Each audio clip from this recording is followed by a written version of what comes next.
Hello, hello, hello.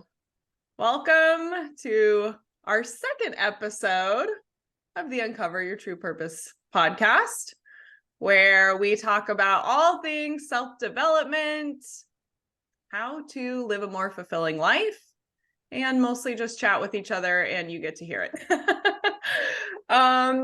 Today we have a topic that we have kind of been playing with, just talking with a lot of our clients about. It's been coming up a lot. So we thought this would be a great topic for today, and that is the midlife crisis, or more accurately described as Brene Brown as the midlife unraveling.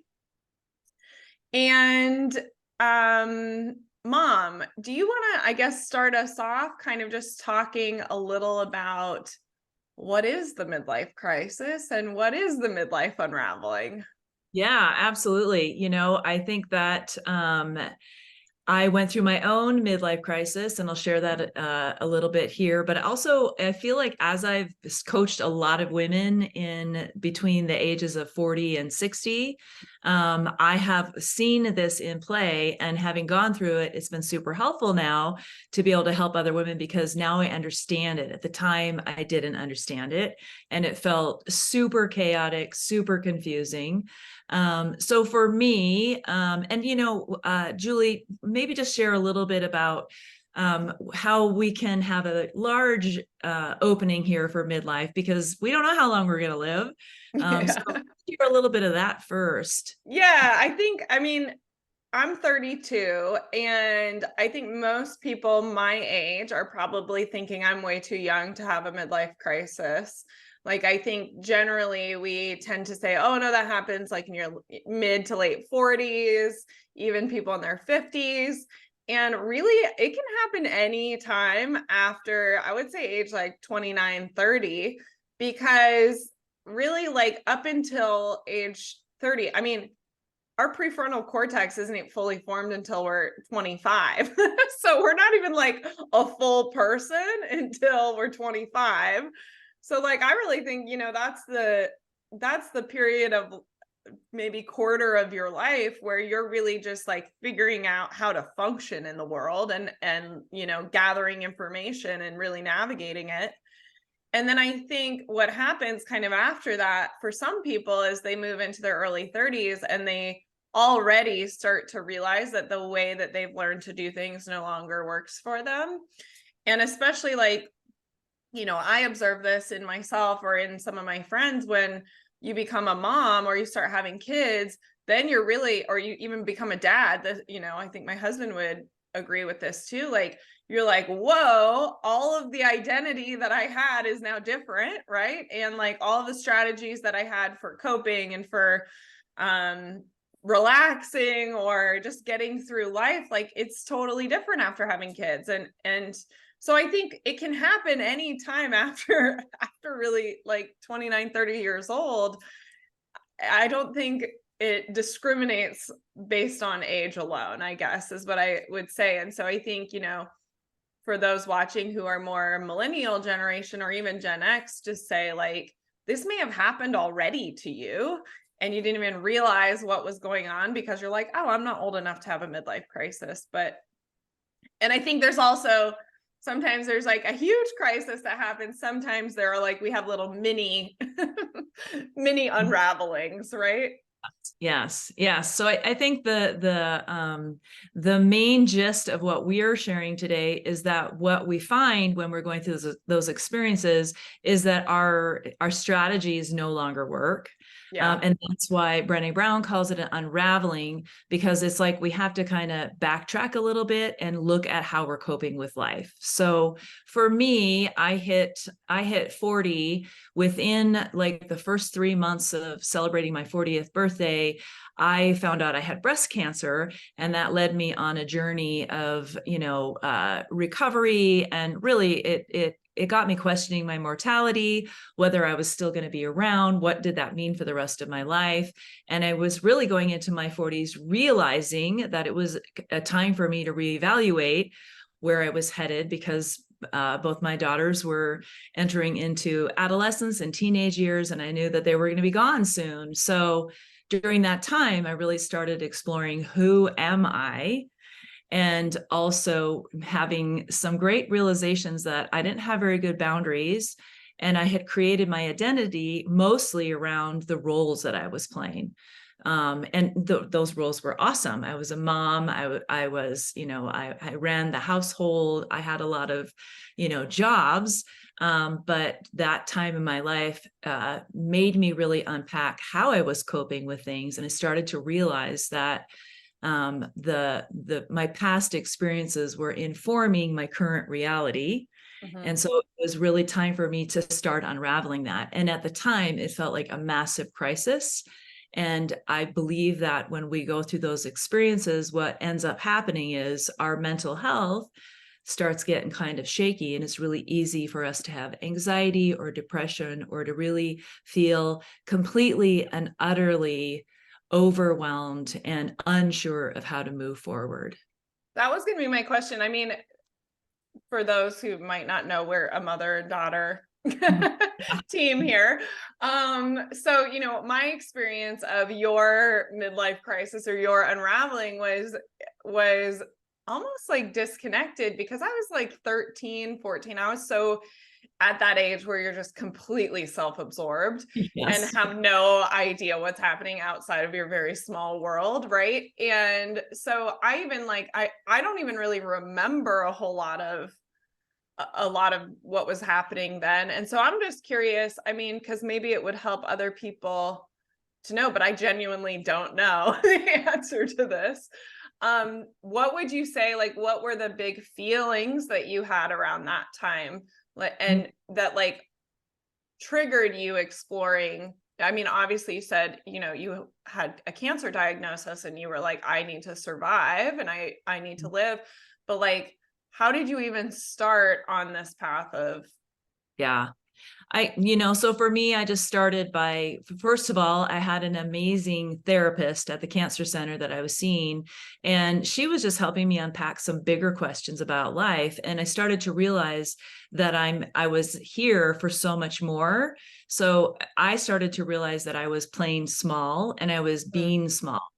And so that started opening up a more exploration. I started reading everything.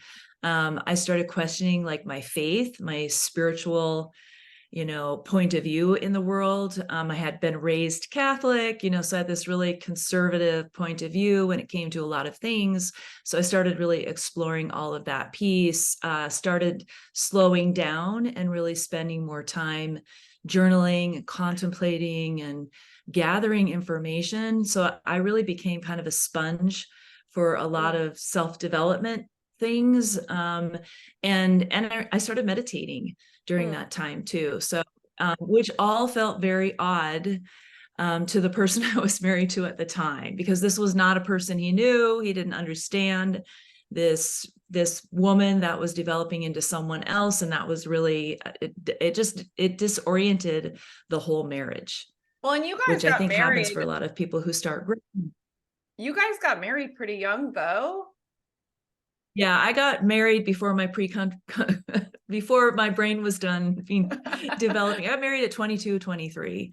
Yeah. So I really there, and I think this is the other part too that I notice with women when they're going through this kind of unraveling part, and this is a big piece of what we do with our clients, is help them kind of unpack these parts of who are they, how have they been coping. And, we hear it all the time with women. I didn't know that's what boundary management meant. I didn't know I needed to do that. But I think what I found a lot in that process was that it's very disorienting. And also there's parts of us that stop growing when we make decisions to do things. We might take on a job and go do that job for 10 years and then realize, oh, I didn't develop a whole part of myself. And so this kind of old self is still functioning in all of those ways. So for me, when I hit that time in my 40s, I realized I had trauma from my childhood. I had a whole bunch of things that had just sort of been shoved into the attic or the basement of my life. And so it was sort of time for that to kind of come out and go, oh, I understand why I respond the way I do, because have strategies around that trauma. Yeah. Yeah. I mean, it seems like what really happens that makes this process so maybe so painful for people is that, like, no matter how great your childhood was, no matter how supportive and loving your parents are, like, we still have either, maybe you have big trauma with a capital T, or maybe you just have like little tiny traumas, like I feel like, you and dad were very supportive for me, and I grew up in a really pretty even keel household. Like, we didn't have big trauma with a capital T. No. But I still feel like, I had conditioning from the outside world. I had thoughts that were planted, deep in my subconscious, whether, they were intended to or not, that really almost like controlled the way that I functioned in the world. And then when I became a mom, it was like all of a sudden that couldn't work anymore. And like the way that the strategies that I had for feeling good about myself, like my self-esteem, like I just couldn't, I didn't have the time to carry out those things that gave me that satisfaction anymore. So I think it's like, Yeah. what makes it so painful is that all of the strategies that we have, all of a sudden, for one reason or another, aren't working anymore. And we're also like, but what else do I do? I don't have other strategies yet. And so it's like that period of growth where you've outgrown what you have, or maybe you've packed this stuff down and now it's starting to erupt, but you don't quite have the skills to to get Yeah. through it or live a different Yes. way. Would you agree? Yeah. Yeah. And that's massively painful. Like, I mean, it's painful to face yourself. It's painful to go inward and take a look at those things. It's also really confusing because there's a part of you that is still trying to protect yourself. And I found that a lot in my 40s when I started developing new relationships and endeavored to do this thing again with another partner. I found that I had a lot of defenses and ways that I was protecting myself. And for me, I wanted to grow more in, I wanted to understand relationships better than I knew in my 20s and 30s. And so, the human that I'm with now challenged me to really understand myself better. And that was really painful because it's really hard to take down this armor, these ways that we protect ourselves and be able to take a look at ourselves, because it's not pretty. I mean, this is an ugly, horrendous process, honestly. But I think that when we start to do this and we keep showing up for ourselves, it is actually the most loving and kind thing we can do. But it's a practice to learn to switch into, removing that old armor and then looking for new strategies. And this is why you and I love doing this work, because we know how to help women do this piece, and we understand what kind of support is needed based off of both of our experiences of rebuilding at different times in our life. Yeah, it makes me think about like just I think a lot of our clients and a lot of especially the women you've been working with over the last few years, as more in working with women going through divorce or relationship changes, like it's something we see quite a bit. And I think maybe we can just talk about like, what are some of the things that we see? And also like, yes, it is not pretty work. And I think a lot of times people feel like, I don't want to go to a therapy, or I don't want to get a coach. And, therapy and coaching are very different things. And that we have different goals and objectives. I think therapy is much more kind of unpacking that stuff, like you said, and really kind of talking through maybe the traumas, whereas coaching is more like, okay, you're here now. How do we get through it? And what are our action steps? I feel like it's a little bit more of the game. What's the game plan, there's still some unpacking, but I think a lot of people are hesitant to even start that process because they're like, this is so wildly uncomfortable. I don't want to even look at it. But what happens when we don't look at it is it just gets louder, and the like self-sabotage becomes bigger. Yeah. and the relationships get problems get, amplified and all of these things. But I think, I mean, maybe we could talk about like some of the, I hate the word like symptoms, but like some of the, things that people experience when they're having one of these unravelings. Yeah. I think that for a lot of the women that as you said, I've worked with women, and, a lot of women will hit mid age or have a crisis around relationships, realizing that they're not with a person that's in alignment with them anymore, or they've grown apart, or they're just realizing I never made a good choice to begin with. And I've made the best of it, so that's basically my wheelhouse, but it's not always that. But, I think that some of the ways that women identify that they've gone to that they're in a place of crisis, really, because that's what ends up happening, is the realization that if they don't make a change, they're not sure they're going to survive. And that, seems dramatic, but that's really what it feels like. I'm not going to survive this situation if I don't do something. And some of the women that, that have come to work with me have had health crisis because their body is saying, dude, you can't keep doing this. This isn't, Yeah. you're not going to survive it. For me, I felt like my message of cancer was my body giving me a message of, you need to turn this ship. And I mean, I had an experience of just standing out my front yard and feeling like the universe was tapping me on the shoulder saying, are you ready? And I had to ask, ready for what? And really what the question was I ready to show up for myself? And I think that can be absolutely terrifying because we're used to living a life for everyone else. I say in our early 20s and 30s, we spent a lot of time tending and befriending. And I think this middle age unraveling is us learning to tend and befriend ourselves. Mm. So an example of, women, like in just the last few years that I've worked with, one came to me because she was living with an alcoholic that she was watching kill himself through drinking alcohol. And her coping mechanism was to drink with him. That was her strategy. It's like, oh, well, I might as well just join him.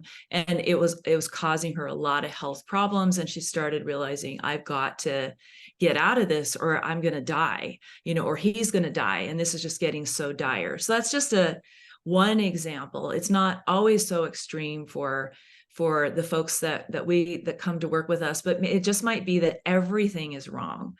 Yeah.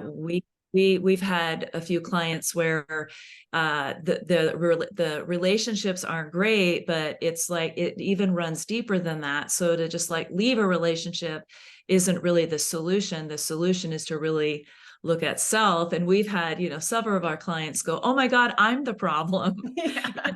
It's like, yes, and it's not to say that, there aren't people in your life that are problematic, but it's when you start to really look at yourself with more honesty and realize, oh, these strategies, I'm super defensive all the time. And that's why I'm causing more conflict. Or, it could be, just having a death in the family. I mean, they're just things that happen in midlife that can be very disorienting and also, putting pressure on. Like, I think for me, I started realizing I have one life here in this incarnation, in this body as Sandra. I don't want to waste this life and get to the end and know that there were so many things I could have done, so I think those are the ways that the messages women come to us saying, I'm not having the life that I wanted to have, or this is not how I want things to be going. I've got to change. Yeah. Yeah. So I think there's like the underlying current of health and just like the body saying you're done. Like we can't keep going like this. And I think for some people it's Yeah. more dramatic, like a chronic health issue or chronic fatigue or cancer. Other people, I think it's just like extra weight gain, feeling Mhm. lethargic, feeling fatigued. I mean, for me, I feel like I had a few of these little mini crises, and they were all kind of manifested through postpartum depression. Or maybe the postpartum depression was the catalyst for looking at, what isn't working anymore and how do I get through this and how do I get my brain back, right? Yeah. So I think Yeah. sometimes it's that, but then other times it might just be like almost the feeling of like wanting to blow your life up or like burn it all down, like I'm But yeah. done. Like, get me out of here. Uh-huh. Like, it's too overwhelming to deal with all the stuff. I just Uh-huh. want to run away and start over. I think that is a pretty Yeah. common feeling that people might have in that. And it sounds dramatic, but and then No, but it does. Yeah. oh, go ahead. It does feel dramatic though, Yeah, you know? I mean, it's Yeah. not dramatic because it truly is what's happening. And so it Mhm. sounds dramatic to say that, but like when you're in it and you're feeling it, it is dramatic, right? It is something because I think genuinely it's like like the universe saying, are you ready? Something's got to change. So it's like if we're comfortable and if it's not dramatic, then we just stay doing what we're doing. and Yeah. and I think for some people it feels that the drama of it feels so overwhelming that then they bring in a substance like alcohol or Yeah. Xanax or whatever, like medication to kind of numb it when the uncomfortable feelings come up, and really that's just postponing the crisis. Right. Totally. So, I just had because I listened to Talking Heads a lot in my youth, and there's the line, "This is not my beautiful Yeah. life," and that was just what kept running for me, is like, this is not my beautiful life. This is not what I want to be creating here. How did And I what? how did I get here? How did I get here? Yeah, and how we get to these places is just not being conscious or running off of old ways of being or ways we're told we should be. I mean, so many of us are living lives that it's like, why am I living this life? It's just because it's our conditioning. It's what we've been told. I mean, we've also had people that we've talked to that are realizing they are, they didn't even they have a different sexual orientation. So it's like, some people are realizing, oh my God, I not only married the wrong person, I married the wrong sex, so there's just so many different ways that we're trying to live life like we think we're supposed to. And then coming to the realization of, I'm not being me. And that's what we end up doing with a lot of our clients, is helping them really discover, who are you? What do you want in this life? What do you value? And how can we encourage you and help you create those new strategies? I think that's the part that we end up working with a lot of women on, because they don't know the strategies. So maybe we could talk a little bit about what those strategies are that we see. Yeah. Yeah. I mean, I think, well, it's funny because as you were talking, I had the question pop into my head, like, do you think you can avoid a midlife crisis? Oh, No, but you kind of could, I think, because if you're well, employing these strategies before it gets to the dramatic point, then maybe yes. that's Because true. I'm like thinking, Yeah. for people who are more my age who are like, I haven't had a midlife crisis and I don't want one. Like, what do I do? And so that's kind of the same question, you just Oh, okay. posed too. Yeah, that's true. It actually really is mindfulness, and it's giving yourself the time. I think, one of the best strategies is just to understand that you're going to have a lot of different identities in this lifetime, where you're picking up an identity in a certain job, or maybe you're becoming a parent, or maybe, you are you have passion for certain organizations and things, but we do have times in our life where we're changing our identity, and that can be a really good time to do a review and ask yourself, do I need to shift some things up and be different here? And so I think you don't have to go through crisis. It's just that I think that we end up going through crisis because we've gotten so far away from taking that time for ourselves. So I think of like mindfulness and meditation teachers, they've been practicing their entire life. They probably transition much easier through different parts of the life because they've done that piece. Yeah. So, I think that a lot of things we end up teaching have a lot to do with boundaries and communication, because again, these are not things that we're taught. Like, we're not taught how to manage money. There's all these gaps in adulting that we see with a lot of the clients we work with that just didn't get that information. Yeah. Yeah. I mean, something that comes to mind when you say mindfulness and meditation, I think, there's there's meditation, and there are like mindfulness practices, like, maybe it's yoga or breath work or meditation. Yes, those are amazing tools Mhm. for, just being grounded and being centered in who you are. But I also think there's this mindfulness of like being mindful of how you interact with people, and not saying like you should temper who you are, but like if you have an argument with your spouse, to bring mindfulness to it would be to walk away and say, why did that get me so worked up? Why am I triggered over Yeah. this? Why did I respond that way? Uh-huh. And so, or even as a parent, to be like, if you're feeling triggered by one of your children saying no to you, it's like asking yourself, like, why does this bother me? And so I think, like, preemptively being mindful in the moment of like when you have kind of a negative feeling happening, or even a positive feeling, like, why like I feel amazing today, like what did I do to feel this way? I think it's like that self-reflection that gives us a lot of information about Mhm. who we are, without having to sit down and Mhm. really say, who am I? Which is a great thing to do too. And what we do with a Mhm. lot of our clients is really walk them Yeah. through, like, what are my Yeah. core beliefs? What are my core values? What are my strengths?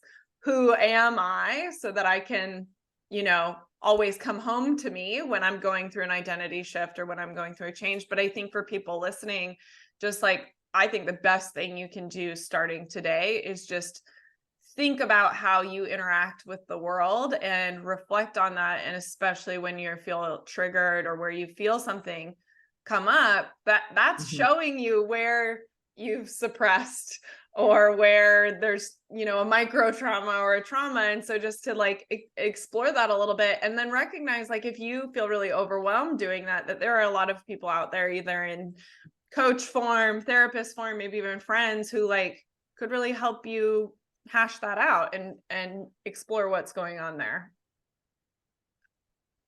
Yeah. And some of us are just not really used to doing that. So it's like it's a whole new skill to be able to do that. And then other people are like, no, I mean, I've met people that's so dialed down, like they know it instantly. Oh, yeah, that's what that is. I'm taking responsibility for that, or they're communicating it, in a really great way. But I just think so many of us just didn't get that.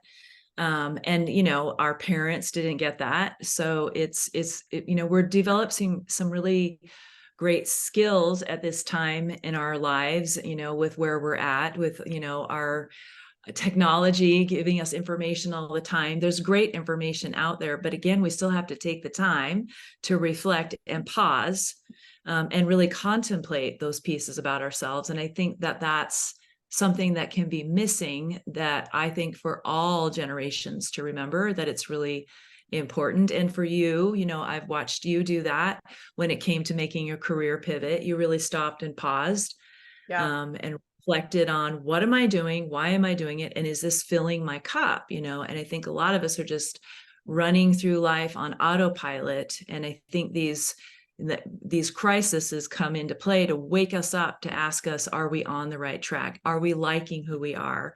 Do we need to love ourselves more? Do we need to have better compassion for ourselves and others? Are we angry all the time?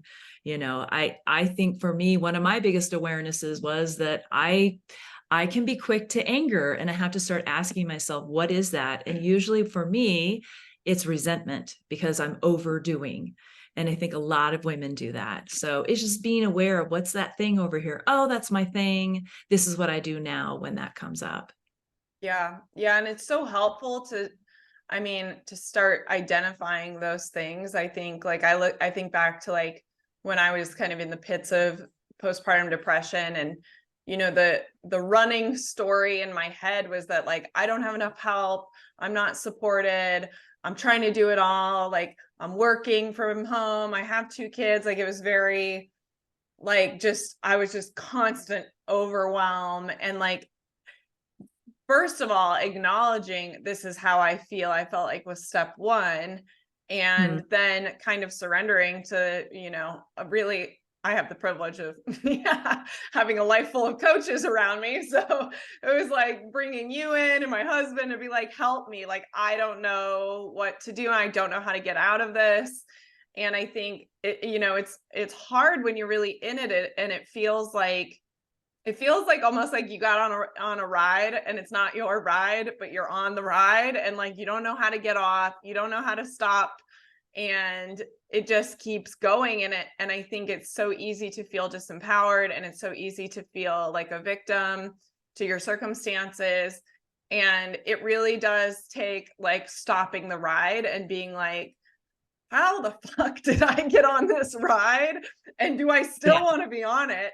And it Yeah. takes a lot of courage, and it takes a lot of uncomfortable conversations to get off the ride, and to, you know, be really mindful about what rides you choose to get on in the future. But I think really having that awareness of like, what do I value in my life, and who am I, and Mhm. what, you know, like you said, like, what have I been doing? I don't want the rest of my life to look like this. So what has to change? I think that's where the beauty of coaching really can come in and help you, because it's like, okay, let's identify all these things, let's come up with a game plan, and let's make it feel a lot less overwhelming than it is when you're by yourself trying to navigate things.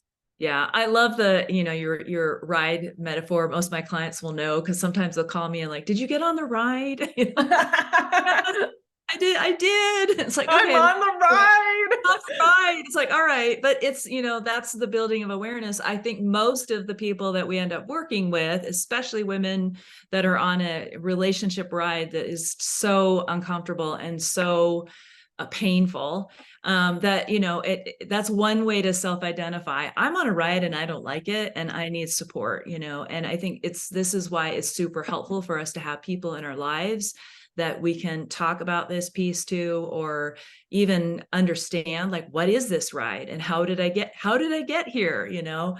That is really a big part of when people start understanding that, and when you realize what the ride is, and then it becomes easier to figure out what are those ways that we can avoid doing that again. What are Yeah. those tools that are needed? And self-awareness is a big, huge piece around it. But so often we can't figure these things out in the vacuum of ourselves. We need somebody else. We need somebody to hear us, hear the story, witness it, and then be able to give some feedback and some insight into how that can change and what can be done to do that. And And really just even be just and even just mirror it back. Like, I think sometimes people are just like, you know, we'll pause and we'll be like, did you hear yourself just say this? And they're uh-huh. like, whoa, no. That's what I said. Okay. You know, and so it's like, I think sometimes we're not even aware of what we're thinking until we bring somebody else in who can be that sounding board, right? Yeah. Yeah. And then often we realize, oh, I've been thinking that a really long time. It's time for, you know, and a lot of what we end up doing is helping people change their mind. I mean, from, you know, as far as the neural pathways and the thoughts and, you know, all of the things that have built this identity. That's why we use the language next level self, because we're trying to help others create a different software of how they're running their life. And that becomes the better habit than the old habits of those repetitive thoughts, that keep you in that kind of nightmare life. Yeah. You know, which is why, you know, this is why I love Brene Brown, because she's like, this is brutal, this is hard, this is the universe shaking you by the shoulders and saying you can't keep doing it this way. And Yeah. that was basically my, you know, awareness when I was going through cancer. And I would say that you felt that way too when you were going through postpartum depression and feeling overwhelmed. It's, you know, the universe is like, no, this is not a strategy, you know, for your life and two small children and who you are. So I think we all get those points where we're being shaken by the shoulders to do something else. Yeah, it makes me think like if you've ever had like a really old iPhone or computer and you're trying to like run new software on it and it's like does not compute. It's kind of like that. It's like you need a system upgrade. Like you've changed, you've transformed, your relationships are different, but you still are running the same, the same hardware that you have from your childhood, and you're lacking the tools, and you're lacking, I think for a lot of people, it's just like the communication skills, or like you said, all those adulting things that nobody's helped us figure out. And it's like, Time for a Mhm. system upgrade. Let's Yeah, bring because I in think the all new, of us, yeah. the new you, because I think a lot of us just have arrested development in certain parts of our life. I work with a lot of women that got married younger, and it's kind of like they didn't do adulting as far as independently financially. And so, sometimes we, hit midlife or these points of our life where we're like, I don't even have the skills to do this. And I avoided this because it was hard and I didn't have courage. So it really does take courage and valuing yourself to make the decision that you want to go all in and do the work to have the beautiful life that you want to have. And I'm not going to say that it's an easy path, but oh my gosh, it's so worth it. And I think when we go through, I think you're a great example, Julie, of going through that and realizing, oh, that could happen again. I'm just going to do what I did this last time, which is reevaluate, change my thinking, get the right kind of support, and have a bigger vision for what you want life to look like. Yeah. And I think a lot of people, especially if you're on the ride, you are like, I don't know what to do. And so Mhm. I would just encourage, if that's you, if you feel like you're on the ride, you can go in the description below and click a link. And we have a form that you can fill out that will just request to meet with us, and we can help you come up with a game plan. I think a lot of people say, like, I don't want to do coaching, or I don't want to do therapy because it feels really scary or overwhelming, or you think you're going to have to invest like thousands and thousands of dollars into it. And I just would say, like, there's a solution for everyone. And if this is something that you're struggling with, don't let, any preconceived notions about what it's going to be like hold you back, because it's so different for everyone. And if we're not the right fit to help you walk through what you're walking through, we're happy to refer you to somebody else, or find a better fit for you. I think for some people, they come to us and we're like, you do a little bit of therapy before you're ready for coaching, or some people are like, I've been in therapy for 10 years and I'm I'm over done. it. Yeah. And then it's like, all right, let's, jump in So, here. So I think it's so different for everybody. But if this is something that you're struggling with, or if it's not something you're struggling with, but it's something that you want to avoid happening in the future, also feel free to reach out. Don't hesitate to ask for support. If there are even just like little, micro traumas or things that you're like, I run into this challenge over and over again, and I don't want it to grow and become this big, huge thing. So let's nip it right now. So yeah, so that's available to you. You can go in and fill out the form, and then we will just set up a time to do a phone call with you and see if we can support you and help you move in the right direction. And yeah. yeah, do you have anything else to say about this, No, I always want to tell people that you're worth your effort, and it's never too late to change. So if you're 60 or 70, or, you're feeling like I'm stuck, I might as well just ride this out. I'm just going to say, don't do that. Realize you're worth it. And, it's just, we can change so many different times in our lives. And I think my greatest gift as a coach and working with women is seeing the power of when someone believes in you and just gives you some great feedback and good strategies and sees how amazing you are, the change happens. And I'm always so impressed by our clients and what they say and what they're able to do. So I just want to say, believe in yourself, and it's just never too late to change. Yeah, amen. Yeah. Amen. All right, thanks for tuning in, guys. We will be back again next week. See you next time.